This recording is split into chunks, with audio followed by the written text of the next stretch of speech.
So welcome to cinema கனிஸ் podcast. Interval murukku episode number 17. இன்றைக்கி நம்ம பார்க்க போகிறது வீர தீர சூரன்.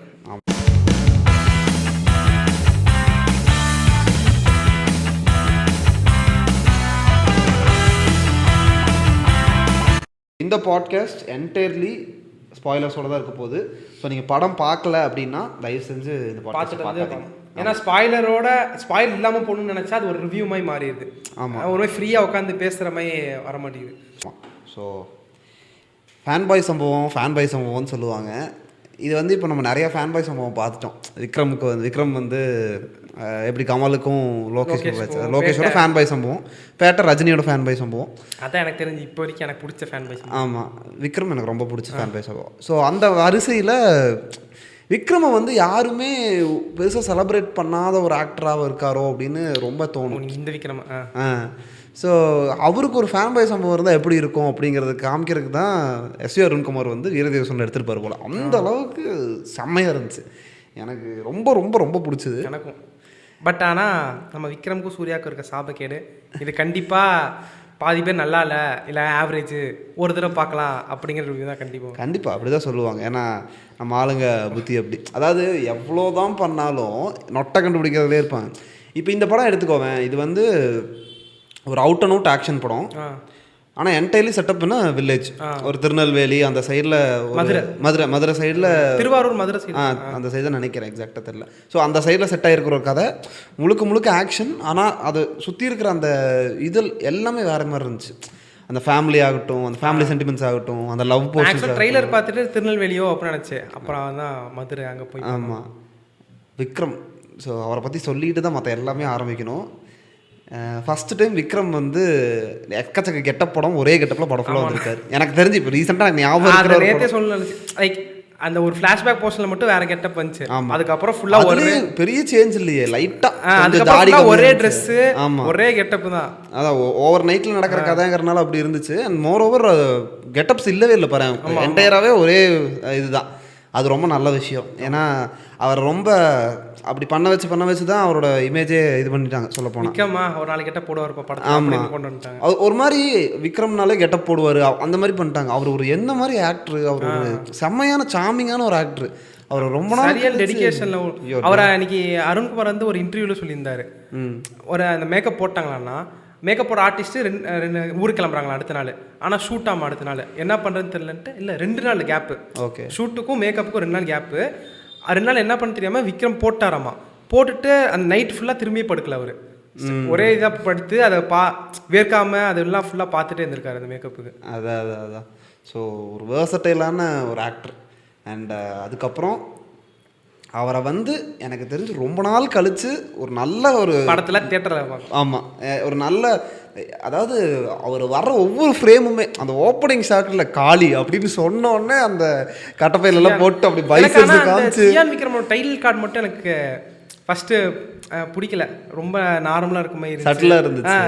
ஆனால் அதுக்கப்புறம் அவர் பண்ணுற ஆக்ஷன்ஸ் பார்க்குறப்ப ரிலேட் ஆச்சு. அந்த ஓப்பனிங் ஷாட்டில் அந்த பைசெப்ஸ் இதெல்லாம் பண்ணிட்டு அப்படியே ஒரு செகண்ட் காமிப்பாங்க பாரு, சரி எது அடிக்க போகிறாங்க அப்படி பார்த்தா அப்படியே ஒரு லவ் போஸ்ட்டை கொண்டு போனோம். ஆமாம், அதை பார்த்து முடிவு பண்ணிட்டேன், ஹைனஸ் தூக்கி போடுற எக்ஸலை தூக்கி பாரு. அவர் எக்ஸல் தான் வச்சிருக்காரு, முன்னாடி உட்கார வச்சு கூப்பிட்டு போறாரு. நீ ஹைனஸ் வச்சிருக்க, பின்னாடி கூட உட்கார கால இல்லை. அதான் பிரச்சனை. நான் வார கடைசியில் நம்ம 2 பேரும் தான் எங்கேயாவது போய்கிட்டு இருக்கோம். ஸோ யா, அண்ட் அடுத்தபடியாக ஹீரோயின் துஷாரா விஜய். நான் ஒரு ட்ரெய்லர் பார்த்தோன்னா ஓகே ஹீரோயினை கொல்ல போகிறாங்க அப்படின்னு நினச்சிட்டு நானும் அப்படி தான் நினச்சேன். ஆனால் நல்லா இருந்துச்சு அவங்களோட அந்த ரொமான்ஸு, அந்த கெமிஸ்ட்ரி ரொம்ப நல்லா ஒர்க் அவுட் ஆயிருந்துச்சு. ஒரு மாதிரி அந்த லவ் சாங் எனக்கு பிடிச்சிருந்துச்சு. ஆமாம், நல்லா எல்லா சாங்ஸுமே ரொம்ப நல்லா செட் ஆயிருந்துச்சு. அந்த ரொமான்ஸ் சாங்ஸ் எல்லாமே நல்ல பிளேஸாக இருந்துச்சு, ப்ராப்பராக இருந்துச்சு. அண்ட் இன்டர்வல் பிளாக் சான்ஸே இல்லை, செம்மையான இன்டர்வல். ஒரு படத்துக்கு போனால் எப்படி இன்டர்வல் பிளாக்னா இந்த ஹீரோவும் வில்லனும் மீட் பண்ணுவாங்க, பயங்கரமாக இருக்கும்ப்பா, டக்குன்னு சிம்பிளாக வச்சு சந்தோஷமாக முடிச்சுட்டாங்க. ஸோ அந்த அந்த இன்டர்வல் பிளாக் செம்மையானது. ரொம்ப நாள் கழிச்சு ஒரு ரொமான்ஸ் படத்தில் கூட இப்படி இன்டர்வல் பிளாக் பார்த்துருக்க மாட்டோம். இந்த படத்தில் இப்படி ஒரு இன்டர்வல் பிளாக் கொஞ்சம் ஆச்சரியமாக இருந்துச்சு, நல்லா என்ஜாயபிளாக இருந்துச்சு. அண்ட் அவங்க 2 பேத்துக்கு இருந்த அந்த கான்வர்சேஷன்ஸு, அந்த சின்ன சின்ன ரொமான்ஸு, அது எல்லாமே ரொம்ப குவக்கியாக நல்லா இருந்துச்சு எல்லாமே. அண்ட் அந்த மாப்பிள்ளை காணாங்கிற சீனும் ஆமாம் ஆமாம் ரொம்ப அன்எக்ஸ்பெக்டடாக இருந்துச்சு. ஏன்னா அது அப்படியே ஒரு மாதிரி த்ரில்லிங்காக சண்டைக்கு போயிருப்பாரு, வருவார் கல்யாணம் பார்த்தா அது சடனாக இது வச்சுட்டாங்க. அது நல்லா இருந்துச்சு. அண்டு அதான் என்டையராகவே அவங்களோட அந்த ஹஸ்பண்ட் அண்ட் ஒய்ஃபாக இருந்தப்போ சரி, அந்த லவ் சீக்வன்ஸஸ் எல்லாமே ரொம்ப நல்லா ஒர்க் அவுட் ஆகிருந்துச்சு. அண்ட் அடுத்து வந்து ஜிவி பிரகாஷ். ஜிவி பிரகாஷ் வந்து நல்ல மியூசிக் டைரக்டர் எல்லாம் தெரியும். ஆனால் இப்படி ஒரு ரஸ்டிக்காக ஒரு படத்துக்கு அவர் மியூசிக் போட்டு எனக்கு தெரிஞ்சு மார்க் ஆண்டனிக்கு அப்புறம் அதை அதோட அப்படியே அதுக்கு ஆப்போசிட்டாக அது வந்து நல்லா ஒரு பேங்கராக இருக்கும். இதுவும் பேங்கர் தான், ஆனால் இது கொஞ்சம் டிஃப்ரெண்ட்டாக. ஆனால் எனக்கு பெருசாக சாட்டிஸ்ஃபை ஆகலை மியூசிக் படி. அப்படியா? ஒரு சில பிஜிஎம்ஸ் நல்லா இருந்துச்சு, ஆனால் இன்னும் கொஞ்சம் எலிவேட் பண்ணியிருக்கலாமோ பிஜிஎம் வைஸ். எனக்கு எல்லாமே ஓவராக எலிவேட் பண்ணிட்டாங்களோன்னு தோணுது. இது சட்டிலாக இருந்துச்சு, கரெக்டாக இருந்துச்சு மீட்டர்னு தோணுச்சு. ரொம்ப ஓவராகவும் இல்லை, ரொம்ப கம்மியாகவும் இல்லை, எக்ஸாக்டாக இருந்துச்சு. மார்க் ஆண்டனிலாம் தேட்டர் மெட்டீரியல் மட்டும்தான்.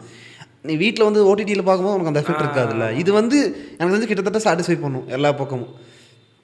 ஸோ அதனால் எனக்கு மியூசிக் வைஸ் எனக்கு ரொம்ப பிடிச்சிருந்துச்சு. நிறைய இடத்துல நல்லா ஒர்க் அவுட் ஆகிருந்துச்சு மியூசிக்கு.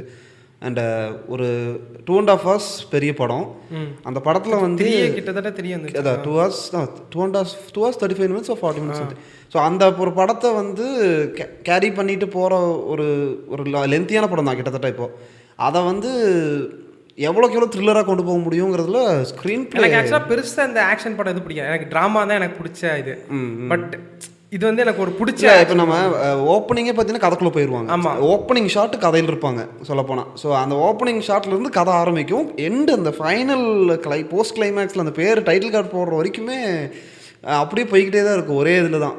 ஸோ இந்த வளன்னு இழுக்கிறதோ இல்லை கதையிலேருந்து டீவியேட் பண்ணி போகிறதோ அது எதுவுமே இல்லை. ஸோ அதெல்லாமே ரொம்ப நல்லா இருந்துச்சு அந்த இது. அது வந்து அருண்குமார் நிஜமாலே பாராட்டணும். ஏன்னா ஒரு இவ்வளோ லென்த்தியான படம் ஒரு ஸ்க்ரீன் பிளே எழுதியிருக்காரு. அந்த ஸ்க்ரீன் பிளேயில் அவ்வளோ கிரிப்பிங்காக இருக்கும். ஒரு செகண்ட் கூட அந்த கிழங்கு சீக்வன்ஸ் ஆகட்டும், அதெல்லாம் நிஜமாக நமக்கு எவ்வளோ அள்ளு விட்டுருச்சுல்ல. அதை எடுத்துகிட்டு அவங்க ஒவ்வொன்றா கொண்டு வந்து வைக்கிறது. நிறைய இடத்துல அந்த சீட் எட்ஜில் உட்காந்து. ஆமாம், இப்போ ஒரு சில இடத்துல வந்து அடுத்து என்னடான்ட்டு வெயிட் பண்ணி நம்ம சீட் எட்ஜில் உட்காந்து பார்ப்போம்ல. இதை போய் என் ஃப்ரெண்ட்ஸ் சொன்னேன்னா என்னடா படம் லேகாக இருக்குது, அதான் எனக்கு சொல்கிறோம் கஷ்டம் வருது. அதான் எனக்கு என்னென்னா இது கொஞ்சம் இந்த மார்டின் ஸ்கார்சி படம் அந்த மாதிரி அந்த படம்லாம் எப்படின்னா லென்த்தியாக இருக்கும். ஆனால் ஆக்ஷன் பார்த்தீங்கன்னா பர்ஃபெக்டாக அந்த மாதிரி தான் இருந்துச்சு எனக்கு. அதனால் எனக்கு ரொம்ப பிடிச்சிது. எனக்கு லென்த்தியாக இருந்தாலும் எனக்கு அந்த ஆக்ஷன் நல்லா இருந்துச்சு, எனக்கு கிரிப்பிங்காக இருந்துச்சு. சொல்ல போனால் லென்த்து தான், பட் ஆனால் கிரிப்பிங்காக இருந்துச்சுல்ல, அதனால் எனக்கு ரொம்ப நல்லா ஒர்க் அவுட் ஆச்சு. மேபி அடுத்து என்னடான்னு கடுப்பேற்றுற மாதிரி தான் இருந்துச்சு. ஆமாம், என்னடா நடக்க போகுது அடுத்து சொல்லுங்கடா டக்கு, அதான் சொல்லியிருக்கடா ப்ளீஸ் ஆகிற மாதிரி இருந்துச்சு. அதை நல்லா பண்ணியிருந்தார். ஏன்னா இப்போ ஒரு சித்தா பண்ணிட்டு பனையார பத்மனி பண்ணிட்டு சிந்துபாத் மாதிரி படங்கள் பண்ணிட்டு திடீர்னு இந்த ஒரு ஜானருக்குள்ளே வருவாருன்னு எதிர்பார்க்கல. சூப்பராக பண்ணியிருந்தார் நிஜமாலே. இது ப்ரொஃபஷனலாக ரொம்ப வருஷமாக இந்த ஜானரில் படம் எடுத்துகிட்டு வந்த மாதிரி இருந்துச்சு, நல்லா இருந்துச்சு. அண்ட் எஸ்ஜே சூர்யா வந்து மற்ற படங்கள் மாதிரி சும்மா சவுண்டு மட்டும் கத்தாம ரொம்ப சட்டிலாக ஆனால் சரியான ஒரு ஈவில் கேரக்டராக பண்ணியிருக்காரு. ஒரு இடத்துல மட்டும் ஒரு இடத்துல கத்துனாரு, ஒரே இடம் தான். அந்த ஸ்டார்டிங்கில் ஃபர்ஸ்ட் ஹாஃப்ல ஒரு இடத்துல ஒரு சவுண்டு விடுவார், அதோட சரி. அதுக்கப்புறம் சத்தமே போடல, மெதுவாக தான் பேசுவார். ஆனால் சரியான வில்லன், நல்ல ஒரு வில்லன் ரோல் பண்ணியிருந்தாரு. அதே மாதிரி இந்த படத்தில் நிறைய சீரியஸாக இருக்க வேண்டிய இடத்துல டக்குன்னு ஒரு காமெடி போட்டு போயிட்டாங்க. ஆமாம் ஆமாம், அந்த பாட்டி குச்சி காமெடி, அந்த மாதிரி குட்டி குட்டி காமெடியை நடுவில் போட்டாங்க சீரியஸாக இருக்கு. ஆமாம், ஒரு மாதிரி என்ன சொல்கிறது, எஸ் ஏ அருண்குமார் வந்து இன்டர்வியூவில் சொல்லியிருப்பார். இப்போ எப்படின்னா ஒரு குழந்தைய பற்றி பேசிகிட்டு இருப்பாங்க, திடீர்னு ஒரு குழந்தை வந்து என் ட்ரெஸ் நல்லா இருக்கான்னு கேட்டால் உடனே அதை பற்றி விட்டுட்டு அந்த குழந்தைக்கு ஆன்சர் பண்ணிட்டு திருப்பி இந்த கான்வர்சேஷனில் வருவாங்க. இந்த மாதிரி சீக்வன்சஸ் நிறையா இருக்கும். நீ படத்தில் பார்த்தீங்கன்னா ஸ்டார்டிங்கில் ஓப்பனிங் ஷாட்டில் ஆரம்பிச்சு எஸ்ஜே சூர்யாவை அந்த என்கவுண்டர் பிளான் பண்ணுற சீக்வன்ஸ் ஆகட்டும், இது எல்லாத்துலேயுமே வந்து இதாக பண்ணியிருப்பாங்க.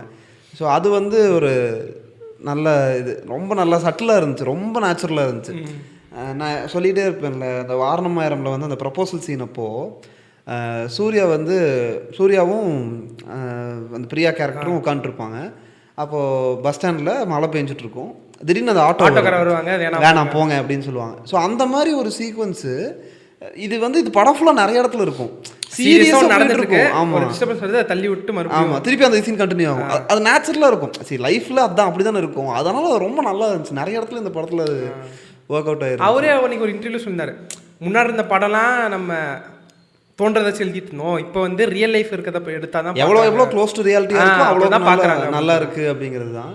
அண்ட் அடுத்தபடியாக சூராஜ் மலையாள அவர் வந்து நல்ல பர்ஃபார்மன்ஸ். ஆனால் என்ன அவரோட மலையாள ஆக்சென்ட் வந்து கொஞ்சம் நல்லா தெரிஞ்சிச்சு. ஆமாம், அது வந்து அவர் தான் டப்பிங் பண்ணியிருக்காரு. ஸோ அந்த மலையாளம் ஆக்சென்ட் வந்தது வந்து எனக்கு கொஞ்சம் சிங்க் ஆகலை.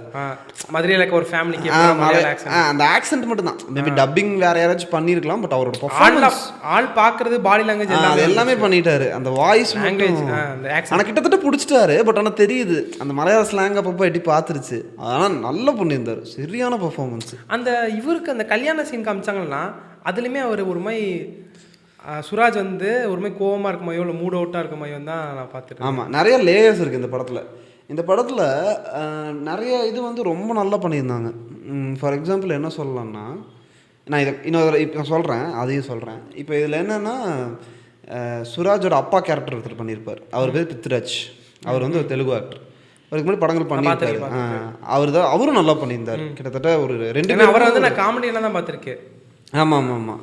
அவர் வந்து இதில் கூட வருவார். அது என்ன படம், சந்தானத்தோட பாரிஸ் ஜெயராஜ், அவர் அப்பா கேரக்டர் வருவார்ல, அவர் தான். ஆனால் அவர் நல்லா பண்ணியிருந்தார். ஒரு சரியான வில்லன் ரோல். 2 பேரும் ஒரு நாஸ்டியான வில்லன் ரோல்ஸ் பண்ணியிருந்தாங்க. அதாவது பெரிய எடுத்து புத்தகன்னு குத்துறதோ இல்லை இந்த எதுவுமே ரொம்ப இதாக நாஸ்டியான சீன்ஸ் எதுவும் இல்லை. ஆனால் அது அவ்வளோ நல்லா அவங்க எவ்வளோ பெரிய வில்லன்ஸுங்கிற மாதிரி அந்த எலிவேஷன் வந்து அவங்களுக்கு சூப்பராக இருந்துச்சு. அண்ட் அந்த சம்பவம்னு பேசிகிட்டே இருப்பாங்க. நான் சம்பவத்தை சரி பார்ட் 1ல தான் காட்டுவாங்க நானும் அப்படி தான் நினச்சேன். ஆனால் அந்த சம்பவம் சரியான ஷாட்டு. ஐயோ, அந்த சம்பவம் வந்து எனக்கு எப்படி இது எடுத்துங்க. போலீஸ் ஸ்டேஷன் போனாங்களா, சரி ஓகே அவ்வளோதான் முடியுதுன்னு இல்லை, நான் என்ன நினச்சேன்னா அந்த ஷர்ட்டை கழட்டுவார், அந்த ஷர்ட்டை தான் மடிச்சு உள்ள வைப்பாருன்னு நினச்சேன். நானும் அதான் நினச்சேன். சரி, போய் கொடுக்க போகிறாங்க நினச்சேன். ஹீரோயின் கொடுத்த சட்டை, சரி ஓகே ஹீரோயினுக்காக கழட்டி வச்சுட்டு போகிறாரு அப்படின்னு நினச்சிட்டு இருந்தேன். ஓய் டக்குன்னு எடுத்து ஒரு ஷாட்டு, அவ்வளோதான் தரமான. அது இன்னும் அந்த கார் கவுந்தது, நம்ம எல்லாம் அப்படியே ரிலாக்ஸா சரி இது நடக்க போகுது அப்படின்னு பார்த்து திருப்பி அது சொல்லுவோம். அதுக்கு முன்னாடி இது முடிச்சிடலாம். அந்த போலீஸ் ஸ்டேஷன் சீக்வன்ஸ் பார்த்தீங்கன்னா, அவங்க விக்ரம் உள்ள போகிற விஜய் சூர்யா உட்காந்துருப்பாரு. டக்குன்னு எடுத்து அந்த வில்லனை, அந்த பெரியவருங்கிறத க்ளோஸ் பண்ணிடுறாரு. அடுத்த சீன் பார்த்தீங்கன்னா வெளியே போயிடுவார். போகும்போது அந்த இன்ஸ்பெக்டர் வருவா, அப்படி அவரே ஒரு ஷாட்டு போட்டுட்டு வெளியே போயிடுவார். சொல்லாதரா சுற்றுவாங்க. சரியான பிளேஸ்மெண்ட் அது. அதுக்கப்புறம் பார்த்தீங்கன்னா இவர் வெளியே போயிடுவார். சுராஜும் பிருத்விராஜ், அவர் ஆக்டர் பேர் பிருத்விராஜ் வருவார். அவங்க 2 பேரும் உள்ளே வருவாங்க. வந்து பார்த்தீங்கன்னா அந்த பாடி அங்கே இருக்கும். அப்பா உட்காருங்க அப்படின்னு சொல்லிட்டு அந்த பாடி தூக்கி அந்த பக்கம் இப்படி தள்ளி விட்டுட்டு அந்த சேர் எடுத்து போட்டு உட்காருவாங்க. ஸோ அப்போ அவங்களுக்கு காமிக்கிறது என்னன்னா, அவங்க எவ்வளோ ருத்லெஸ்ஸாக இருக்காங்க, எவ்வளோ குருவலாக இருக்காங்க அப்படிங்கிறது தான். அந்த சீன் அவ்வளோ எலிவேட்டான, அதான் என்ன வேணா பண்ணிப்பேன் அப்படிங்கிற மாதிரி ஒரு கேரக்டருங்கிறத அந்த ஒரு ஷார்ட்டில் காமிச்சிருப்பாங்க. அந்த டெட் பாடி இப்படி தள்ளி விட்டுட்டு அந்த சேர் எடுத்து இப்படி போட்டு 2 பேரும் உட்காருவாங்க. அங்கே ஒரு பணம் கிடக்குது, அதெல்லாம் அவங்களுக்கு ஒரு கில்ட்டாகவே இருக்காது. ஸோ அவ்வளோ அவங்க ருத்லெஸ் அப்படிங்கிறது தான் அந்த இதில் காமிச்சிருப்பாங்க. ஸோ அது வந்து ஒரு சரியான சீக்வன்ஸ் சீரியஸாக. அதேமாதிரி அந்த சுராஜ் அவங்க தங்கச்சி கேரக்டர் நினைக்கிறேன், அவங்களே அப்படி தான் காமிச்சிருப்பான். ஆமாம், ஆனால் எனக்கு அந்த கேரக்டர் கொஞ்சம் இரிட்டேட்டிங்காக இருந்துச்சு. அப்படியா? ஆமாம், அது ஒரு மாதிரி லூஸ் மாதிரி எப்போ பார்த்தாலும் கத்திக்கிட்டு எனக்கு ஒரு மாதிரி எனக்கு அது பிடிக்கல அவ்வளோவா. ஆனால் நல்லா இருந்துச்சு அந்த கேரக்டர். பட் எனக்கு இதில் இன்னொரு சந்தோஷம் என்ன, படத்தில் நிறைய நியூ ஃபேஸஸ் பார்த்தேன். இப்போ சுராஜ், அப்புறம் அவங்க அப்பாவுக்கு ஒய்ஃபா, வேற யாராச்சுன்னா சரி இவங்களை வந்து இதாக போட்டால் கரெக்டாக இருக்கும், வயசானவங்களை போட்டால் கரெக்டாக வச்சிருவாங்க. பட் அவங்க நியூ ஃபேஸு, அந்த தங்கச்சி நியூ ஃபேஸ் நிறைய இடத்துல இல்லை. அவங்க அந்த அம்மா கேரக்டர் பண்ணவங்க ஓரளவுக்கு நடிச்சிருக்காங்க நிறைய படத்தில். ஆனால் எனக்கு ஒரு மாதிரி நிறைய நியூ ஃபேஸ் பார்த்தனால ஒரு மாதிரி சந்தோஷம். அவங்க விக்ரமோட இப்போ அதுக்கு வரேன். இப்போ அது பார்த்துட்டோமா. ஸோ அடுத்து வந்து அந்த சிங்கிள் டேக் அது எத்தனை நிமிஷம் தெரியுமா? நம்ம தப்பாக நினச்சிருக்கோம். 18 நிமிஷம். Okay, 18 minutes single take. நான் ஆக்சுவலாக ஃபர்ஸ்ட் சிங்கிள் டேக் தெரியல அப்படின்றது நான் பார்த்துட்டு இருந்தேன். அப்போ தான் நீங்கள் பக்கத்தில் ஈவெண்ட்டை சொன்னீங்களா? ஓ, அப்புறம் தான் சிங்கிள் டேக். அந்த ஃபர்ஸ்ட் ஷாட்டில் ஒரு பாம்பு வெடிக்கும், கீழே இறங்கி வருவார், அங்கே ஆரம்பிக்கும் ஷாட். அங்கேருந்து பேசி கொஞ்சம் கொஞ்சமாக வெளியே வந்து கீழே இறங்கி வந்து அந்த வேலி மாதிரி ஒன்று இருக்கும், அதில் இறங்கி வந்து கொஞ்சம் கொஞ்சமாக இருட்டுக்குள்ளே வந்து எஸ்ஜே சூர்யா கிட்ட பேசி எஸ்ஜே சூர்யா என்னை காப்பாற்றுன்னு சொன்னதுக்கப்புறம் எஸ்ஜே சூர்யாவை தூக்கிட்டு போய் அந்த வண்டி கிட்ட விடுவார். வண்டி எடுங்கடா அப்படிம்பாரு. வண்டி எடுப்பாங்க. வண்டி எடுக்கலேருந்து போகும் டக்குன்னு பார்த்தா அந்த கார் வந்து அடிச்சு தூக்கும். அது சரியான இது அடிச்சு தூக்குதா, டக்குன்னு சுராஜ் வருவார். வந்து டே காளி அவன் மாட்டிட்டான் அப்படின்னு சொல்லுவான். இந்த க்ரௌட் அப்படியே வந்து அவரை கேப்சர் பண்ணுறது, இது எல்லாம் நடக்கும். திருப்பி அப்படியே கேமரா ரோலிங்லேயே இருக்கும். அப்பவும் கட்டே இருக்காது எங்கேயுமே, அப்படியே போயிட்டே இருக்கும். போவாங்க, அவரை தூக்கி வண்டியில் ஏற்ற அவன் சாகக்கூடாது, அது எல்லாம் ஒரே டேக்கில். திருப்பி ஜீப்பில் ஏறுவார் சுராஜ். ஜீப்பில் ஏறும்போதும் கேமரா ஒன்லேயே இருக்கும். அப்படியே கேமரா நகர்ந்து வந்து சுராஜோட வந்து இதாகும். அப்படியே போனால் அந்த கேமரா வந்து ஜீப்பில் டாக் பண்ணுறாங்க. ஆமாம் டாக் பண்ணி ஜீப் திருப்பி ஒரு 2.5 minutes சீன் நடக்குது. அதுக்கப்புறம் ட்ராவல் ஆகுது. அதுக்கப்புறம் சூராஜுக்கும் விக்ரமுக்கு நடக்கிற ஒரு கான்வர்சேஷன், சுராஜுக்கும் அவங்க அப்பாவுக்கும் நடக்கிற கான்வர்சேஷனு, இது எல்லாம் முடிச்சுட்டு கடைசியில் அந்த ஜீப் விட்டு இறங்கும் போது தான் அன்டாக் பண்ணுறாங்க. அடுத்த ஷாட் ஓடிஎஸ் வருது. ஐயோ இருந்துச்சு எனக்கு நிஜமா எப்படி எடுத்துருப்பாங்க அது ஷேக்குமே தெரியல. நம்ம இதில் ஃபிக்ஸ் பண்ணது லைட்டாக எல்லாமே ஹேண்ட் ஹெல்டு எடுத்திருக்காங்க. நிறைய இடத்துல ஹேண்ட் ஹெல்டு தான், எதுவுமே ஸ்டெபிளைஸ்டு. ஆமாம் எல்லாமே ஹேண்ட் ஹெல்டு தான், எதுவுமே வந்து இதெல்லாம் எடுக்கல, ஸ்டெபிளைஸ்டாவோ இல்லை வச்சு ஒரு ட்ரைபாட் வச்சுலாம் எடுக்கல, எல்லாமே ஹேண்ட் ஹெல்டாக தான் எடுத்திருக்காங்க. ஸோ சரியான எடுத்திருக்காங்க. அந்த 18 minutes சீக்வன்ஸு கிட்டத்தட்ட 10 days கிட்ட ஷூட் பண்ணாங்களாமா. அந்த 18 minutes நினச்சி பாரு, 10 days இந்த வண்டி இடிச்சு தூக்குற திருப்பி எடுக்கணும். ஒரு தடவை மிஸ்டேக் ஆனால் இந்த வண்டி அடிச்சு தூக்குற எடுக்கணும். ஒருத்தர் வரலனாலும் திருப்பி எடுக்கணும். இப்படி திருப்பி 13 days 14 days எடுத்திருக்காங்க அந்த சீக்வன்ஸை. அதுக்கப்புறம் தான் அது இதாக இருக்குது. ஸோ அந்த சீக்வன்ஸ் மைண்ட் ப்ளோயிங் சீக்வன்ஸ். சீரியஸாக அது எப்படி ஒரு கிராஃப்டாக அதை எப்படி எடுத்தாங்கிறது பெரிய ஆச்சரியம். ஒருத்தர் தப்பு பண்ணால் முடிஞ்சு சீனு. ஒரு ஜூனியர் ஆர்டிஸ்ட் ஒரு 2 செகண்ட் டிலே பண்ணாங்கன்னா அந்த சீன் நடக்காது. அந்த மாதிரி எடுத்திருக்காங்க. ஸோ சரியான சீன். அந்த ஃபைட்டும் அப்படி தான். அந்த இது முடிச்சோன்னே, இந்த சிங்கிள் டேக் முடிச்சோன்னே வர ஃபைட் சீக்வன்ஸ் அப்போ தான் விக்ரம் வந்து ஒரு மாதிரி விக்ரஸாக பார்த்தோம். அது ரொம்ப நல்லா இருந்துச்சு விக்ரமுக்கு. அண்ட் அந்த போலீஸ் ஸ்டேஷன் சீக்வன்ஸ்லேயே அந்த ஷார்ட்ஸ் போட்டு பேர் பாடியோ வருவார் பார்த்தியா. மனுஷனுக்கு 59 வயசுங்கிற மாதிரி. அதான் மனுஷனுக்கு 59 வயசு ஆச்சு, எப்படி இருக்காரு அப்படிங்கிற மாதிரி. அந்த வில்லனோட அப்பாவை கழுத்து நெரிப்பார் சீன் இருக்குல்லண்ணா. ஆமாம், அந்த லியோவில் நம்ம விஜயோட மாடுலேஷன் பார்த்துருக்கோம்ல. விஜய் வந்து அது இன்ஸ்பெக்டர் வந்து கழுத்து நெரிப்பார். ஆமாம் ஆமாம் ஆமாம் ஆமாம் கம்பேர் பண்ணல. பட் விஜயோட மாடுலேஷன் கூட கம்பேர் பண்ணுறப்ப எனக்கு விக்ரமோட வந்து எனக்கு பிடிச்சிருக்கு. எனக்கு பர்சனலாக பிடிச்சிருந்துச்சு. ஆமாம் நல்லா இருந்துச்சு. டேன்ஸ் அடிப்பியா அது எல்லாமே வந்து சரியான இது. அதில் இப்போ எப்படின்னா இந்த படத்தில் அந்த திலீப்புங்கிற கேரக்டர் வந்து யாருங்கிறது ரிவீல் பண்ணவே இல்லை. ஆமாம், அது வந்து எனக்கு தெரிஞ்சு பார்ட் 1ல ரிவீல் பண்ணுவாங்க. காளி யாருங்கிறதையும் எக்ஸாக்டா அவன் எப்படி இந்த ஃபேமிலிக்குள்ள வந்தான். ஆமாம், ஏன்னா அவங்க ஒரு டைலாக் வேற சொல்லியிருப்பாங்க, காளி நான் சொன்னா கேட்பான். ஆமாம், அந்த அம்மா கேரக்டருக்கும் காளிக்கும் இருக்கிற அந்த ரிலேஷன்ஷிப் ஏன்னா கடைசி வரைக்குமே அந்த அம்மா எதுவும் ரொம்ப மதிக்கிற மாதிரி தான் காமிச்சிருப்பாங்க. ஸோ அந்த அம்மா கேரக்டருக்கும் காளிக்கும் என்ன நடந்துச்சு, இது எல்லாமே வந்து பார்ட் 1. அண்ட் நீ நல்லா நோட்டீஸ் பண்ணினா அந்த விக்ரமோட அம்மா கேரக்டர் ஒருத்தவங்க பண்ணியிருக்காங்கல்ல, அது விக்ரமோட அம்மாவா இல்லை துஷாராவோட அம்மாவாங்கிறது நம்ம கடைசி வரைக்குமே கன்ஃபார்மாக தெரிஞ்சிருக்காது. துஷாராவோட அம்மா தானா? 2 பேருமே அம்மான்னு தான் கூப்பிடுவாங்க. ஆமாம், ஆனால் அது யாரோட அம்மான்னு கடைசி வரைக்கும் ரிவீலே பண்ணியிருக்க மாட்டாங்க. ஸோ அதுக்கு ஏதாவது ஒரு ஸ்டோரி இருக்கலாம். இப்போ இது ஒரு பக்கம் இருக்கா. அப்புறம் வந்து இதெல்லாம் போய்கிட்டு இருக்கு. அண்ட் இதில் ஒரு லூஸ் எண்ட் அப்படின்னா இந்த படத்தில் அந்த தம்பி கேரக்டர் வலிப்பு வருது, அவரை விடுறாங்க, அவருக்கு என்ன நடந்துச்சு, காப்பாற்ற வராரு, காப்பாற்றலை, அப்போ அந்த என்ன ஆனார், அது ஒரு லூஸ் எண்டு. மேபி அது கண்டினியூட்டியில் வரலாம். பார்ட் 1ல ஏதாச்சும் ஒரு இது கண்டினியூ ஆகலாம்.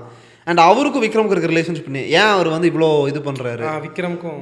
ஸோ அவர் எஸ்யூ அருண்குமாரோட தம்பி. அவர் இன்னும் என்ன இருந்தாலுமே அவர் இந்த வில்லனுக்கு பெரிய சித்தப்பா பையனா, சித்தப்பா மீன் இப்போ தம்பி பையன் நினைக்கிறேன், பெரியப்பா தான் கூப்பிட்டு இருந்தாங்க. பட் இருந்தாலுமே அவனே அவன் செத்தாலும் பரவாயில்லைங்கிற மாதிரி தான் வில்லனை. ஆமாம் கரெக்ட், எக்ஸாக்டா. ஸோ வில்லன் வந்து அவன் செத்தா சாகட்டும், அதனால் என்னங்கிற ஒரு ஜோனில் தான் இருப்பான். அந்தளவுக்கு எல்லாருமே ருத்லெஸ் அப்படிங்கிறத காமிக்கிறாங்க. அண்ட் அந்த பாத்ரூம் சீக்வன்ஸு, அவர் ஆக்டிங், இந்த இன்னசென்ட் கேரக்டரு சூப்பராக இருந்தார் நிஜமா. எஸ்யூ அருண்குமாரோட தம்பி தான் அவர். அவர் சரியான சித்தாலே பார்த்ததுக்கப்புறம் தான் அவரோட மூஞ்சி இவரோட மூஞ்சி கம்பேர் பண்ணி பார்த்தா சித்தா படத்துல ரொம்ப நல்ல ரோல் பண்ணியிருந்தாரு. சூப்பராக இருக்கும் அவரோட கேரக்டர். இதில் செம்மையாக நடிச்சிருந்தாரு. சொல்லுனே இப்போதான் வந்து எதுவுமே நடக்கல. அதாவது இப்போ நாங்கள் பேசுனதெல்லாம் கேட்டுச்சா, இல்லை கேட்கலன்னா அப்போ கேட்டுச்சு நான் நீ போய் சொல்கிறேன்னு அர்த்தம். ஸோ அது ரொம்ப நேச்சுரலாக பண்ணியிருந்தாரு. ரொம்ப போலீஸ் கிட்ட மாட்டுறப்பையும் இங்கே தான் சார் பக்கத்தில் அதெல்லாம் ஃபோன் எங்கேப்பா, ஃபோன் வீட்டில் வச்சுட்டு சார்ஜ் போட்டு. அதான் இது ரொம்ப ஒரு நேச்சுரலான கேரக்டர். இந்த மாதிரி நிறைய கேரக்டர்ஸ் இருப்பாங்கல்ல, அதெல்லாம் ரொம்ப நல்ல ரைட்டிங் நிஜமாவே. இதெல்லாம் ஒரு கேரக்டர் படத்தில் பார்த்து ரொம்ப நாள் ஆச்சு இப்படி ஒரு கேரக்டர்ஸ் எல்லாம். ஸோ வந்து அப்புறம் லூஸ் எண்டு. ஆமாம், ஸோ இது வந்து ஒரு லூஸ் எண்டா. அப்புறம் அந்த கன்னி வெடி வந்து என்ன ஆச்சுன்னே காட்டல. அவங்க போஸ்ட் வச்சாங்கன்னா அந்த இல்லை அதெல்லாம் எடுத்துட்டு வந்துட்டாங்க காமிச்சாங்க. ஸோ அதை எடுத்துட்டாங்க, அதை தானே கடைசியில் அந்த வேனில் வச்சு வெடிக்க வைக்கிறாங்க. இல்லை அது வந்து மீதி கன்னி வெடி புதைச்சு வச்சு அந்த 3 கன்னி வெடி லாக் போட்டு வச்சுருந்தாங்களே, மேபி அது என்ன ஆச்சு. நான் என்ன யோசித்தேன், சரி கடைசியில் அதுல யாரோ ஒருத்தர் சாவான், அப்போ கடைசியில் எங்கேயோ கொண்டு போய் முடிப்பாங்கன்னு பார்த்தா அது இதாயிடுச்சு. இப்போ எப்படின்னா ஸ்டார்டிங்கில் இந்த டாமினோ எஃபெக்ட்னு சொல்லுவாங்க இல்லையா, ஏதோ ஒரு இடத்த தொட்டால் அந்த க்ரோனாலஜிக்கலாக அந்த ஈவெண்ட்ஸ் நடக்குதுங்கிறது, butterfly effect of domino effect எதுவுமே சொல்லலாம். ஸோ அந்த மாதிரி இந்த படமும் கிட்டத்தட்ட அதே எஃபெக்ட் தான். இந்த படம் வந்து ஃபஸ்ட்டு அந்த ஓப்பனிங் ஷாட்டில் அந்த அம்மாவும் குழந்தையும் வராங்க. ஆமாம் ஆமாம் ஆமாம், அந்த அம்மாவும் குழந்தையும் வராங்களா, அப்போ வந்து அவங்க என்ன ஆனாங்கிறத அங்கே அப்படியே கட் பண்ணியிருப்பாங்க. அதுக்கப்புறம் அந்த ஈவெண்ட்ஸ் நடக்கும். அந்த அவங்க புருஷன் வந்து தேடுவார், கிடைக்கல. அப்புறம் இந்த என்கவுண்டர் இதெல்லாம் பிளான் பண்ணுறாங்க, இதெல்லாம் போயிட்டுருக்கு. அண்ட் இதெல்லாம் போயிட்டுருக்கிறப்போ கடைசியில் விக்ரம் இன்வால்வ் ஆகிற எல்லாம் முடிஞ்சு கடைசியில் இந்த பஸ்ஸில் வந்து நிற்கிது. பஸ்ஸில் இவங்க விக்ரம் ஃபேமிலியோடு போயிட்டுருக்காரு. ஒரு பஸ் ஸ்டாப்பில் ஒரு பஸ், அந்த திருப்பி அந்த பஸ் நிற்கிது. 2 பேர் ஏறுறாங்க, 3 பேர் ஏறுறாங்க. பார்த்தா அந்த ஹஸ்பண்ட், ஒய்ஃபு, அந்த குழந்தை. அந்த குழந்தை கையில் அந்த காத்தாடி இருக்குது. வேற லெவல் கனெக்ட் அது நிஜமாவே. அந்த ஓப்பனிங் ஷாட்டில் விக்ரம் அதை வாங்குவார். அடுத்து வீட்டுக்கு வந்து குழந்தை கேட்கும்போது இல்லை அடுத்த தடவை வாங்கி தரேன்னு சொல்லிடுவார். அப்போ அதை கனெக்ட் பண்ணியிருப்பாங்கல்ல, ஜீனியஸான ஒரு இது. இப்போ நீ யோசிச்சு பாரு, இது நீ பார்க்கும்போது உனக்கு என்ன தோணுச்சு? அந்த சீக்வன்ஸ் பார்க்கும்போது உனக்கு என்ன தோணுச்சு?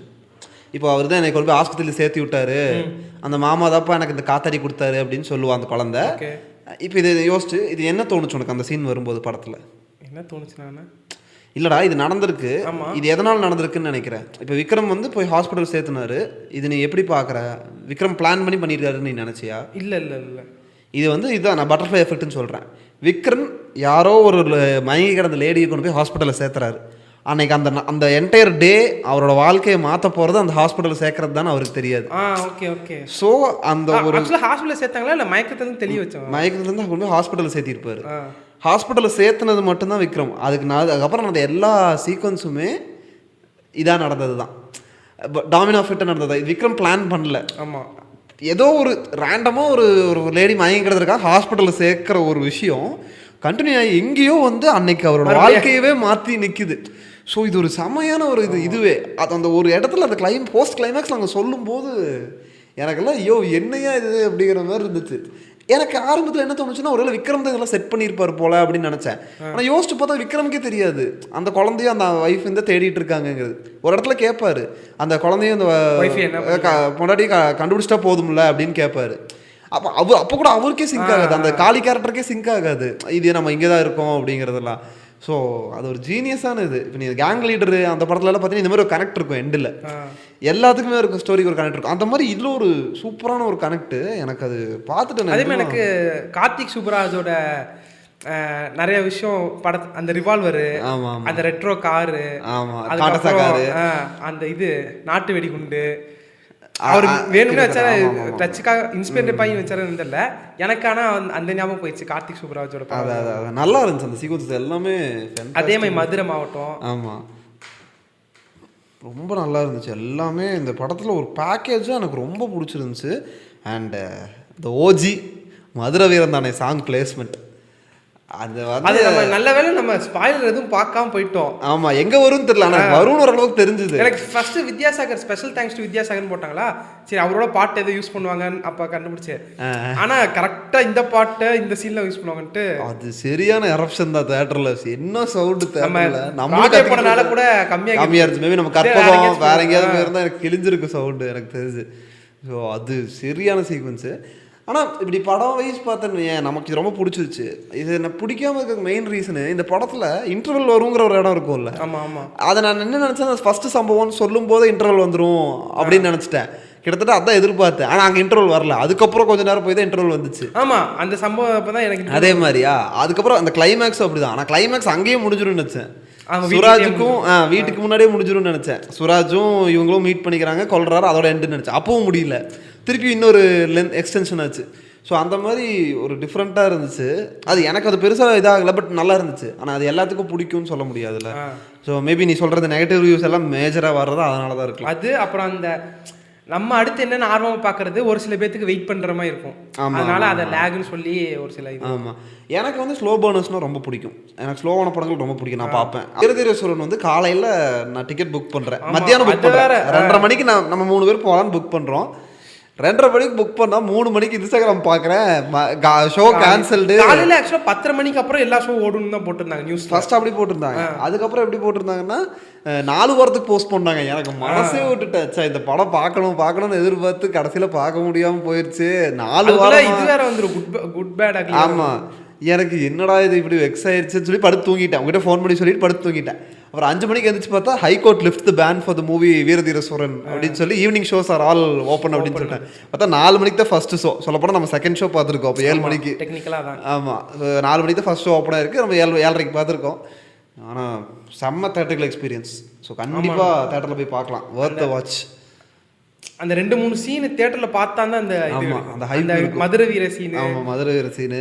அப்புறம் எப்ப அவன் ஃபுல்லா சேஞ்ச் விக்ரம் வந்து அது வரைக்கும் சாதுவா போயிட்டு ஃபுல்லா சேஞ்ச் ஆகிற ஒரு எப்போ இருக்க ஒரு பேசிக் பிளாட் தான். ஃபேமிலிஸ் எவ்ரிதிங் தான். அதே கதை தான். ஆனால் அதுக்கு வச்சிருக்க அந்த ட்ராமா தான் வந்து சரியாக பண்ணியிருக்காங்க. அது மாதிரி லூப்பாக போய்கிட்டே இருக்கும். ஒரு பாயிண்ட்ல எங்கே பார்த்தாலும் விக்ரமுக்கு பிரச்சனை தான்.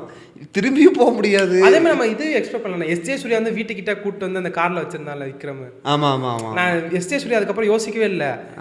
எனக்கு அப்போதைக்கு வந்து விக்ரம் எப்படி தப்பிக்க போகிறான்னு இருந்துச்சு. அதுக்கப்புறம் பார்த்தா பக்கத்தில் அந்த காரில் எஸ்ஜே சூர்யா இருக்கான். ஆமாம். ஸோ அது எல்லாமே நல்லா இருந்துச்சு. மேபி அந்த ஃபேமிலிக்கும் விக்ரமுக்கும் காளிக்கும் இருக்கிற அந்த கனெக்ஷன் என்ன, ஏன் வந்து இவ்வளோ நடந்ததுக்கு அப்புறமும் ஏன் வந்து காளி வந்து ஹெல்ப் பண்ணணும்னு நினைக்கிறாரு, காளி அந்த கொலை பண்ணதுக்கு அப்புறம் காளியோட வாழ்க்கை எப்படி மாறுச்சு, அந்த 4 மாசம் ஒரு டயலாக் சொல்லியிருப்பாங்க. ஸோ அந்த என்ன ஆச்சு, அது எல்லாம் திலீப்புக்கும் காளிக்கு என்ன ரிலேஷன், திலீப் யாரு எதுவுமே ரிவீல் பண்ணல. அதே மாதிரி துஸ்ரா விஜயனுக்கும் இவனுக்கும் எப்படி லவ் ஸ்டார்ட் ஆச்சு, அந்த ரொமான்ஸ் போர்ஷன் எல்லாமே வந்து ஒரு ஃபர்ஸ்ட் பார்ட்ல தான் சொல்லுவாங்க. ஆமாம். ஸோ அதுக்காக வெயிட் பண்ணி கண்டிப்பாக பார்ட் 1 பார்க்கணும்.